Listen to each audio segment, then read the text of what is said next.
Look, let's be honest. For millions of Americans, Social Security isn't some abstract government program.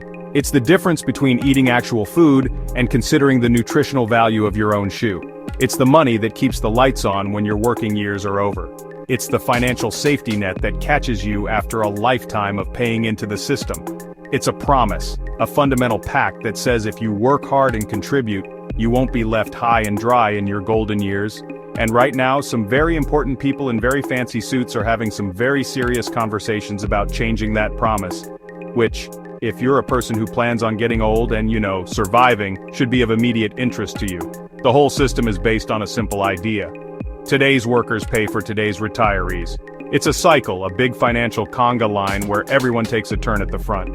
For decades, this has worked reasonably well. But here's the rub, and it's a big one. People are living longer, and birth rates are lower. That means, down the road, there will be fewer people paying into the system for every person taking money out. This is the big scary solvency issue you hear politicians whisper about before they vote to give a tax break to a company that makes sentient blenders. Alright, let's get into the weeds.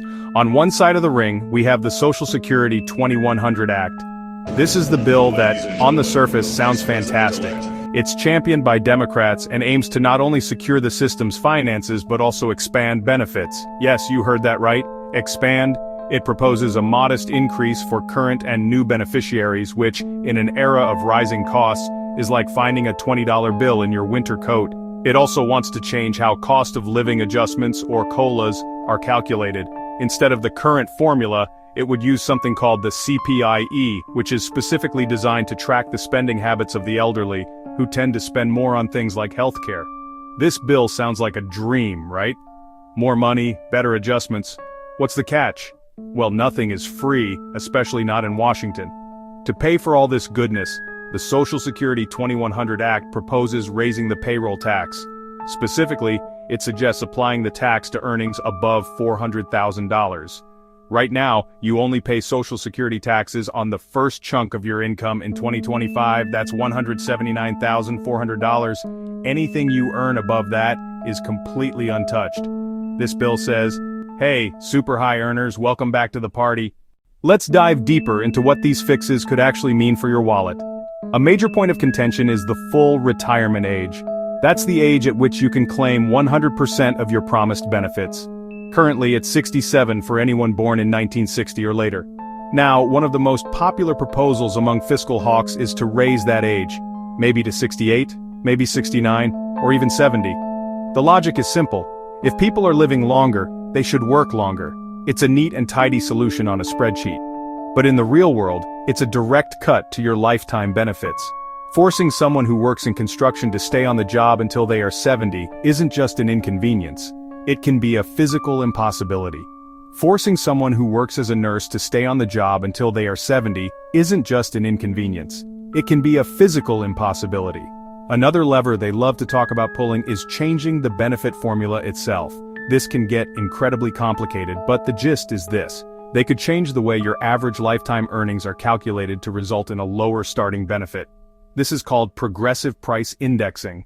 It slowly reduces payments over time, hitting middle-income earners hardest. It's a cut, but it's a slow, stealthy cut that most people won't notice until it's too late. It's like your phone's battery life after a software update. It technically still works, but you can just feel it draining faster than it used to. But other proposals want to use something called chained CPI. Now this is the part where you really need to lean in. The language used to describe these changes is honestly, deliberately confusing. Politicians don't say, we want to cut your benefits. They use soothing, technical jargon. We need to modernize the full retirement age to reflect longevity gains. You're going to have to work longer for less money, adjusting the bend points in the benefit formula. Sounds like a yoga instruction, but it's a mechanism to reduce your monthly check. They're betting you'll be too bored or too confused to object. Do not let them be right. Let's be crystal clear. Social Security is not bankrupt. It can't be. It has a constant stream of revenue from working Americans. Right now it can pay 100% of promised benefits for about another decade. After that, without changes, about 80% of benefits. A 20% cut would be catastrophic for millions, but the program isn't going to zero. Anyone saying collapse tomorrow is lying or selling you something sketchy. They're using fear to push drastic cuts. Watch out for the bipartisan trap. Bipartisan deals on Social Security have often meant benefit cuts. If raising taxes on the wealthy is off the table, cuts become the compromise. So where do we go from here? Right now, these bills are just that, bills. They are sitting in Congress, waiting for political momentum.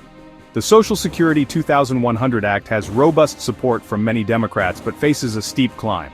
The Trust Act has sponsors from both parties, making it a dangerous dark horse. It could be attached to a must-pass bill when you least expect it. The future of your retirement benefits is a political football.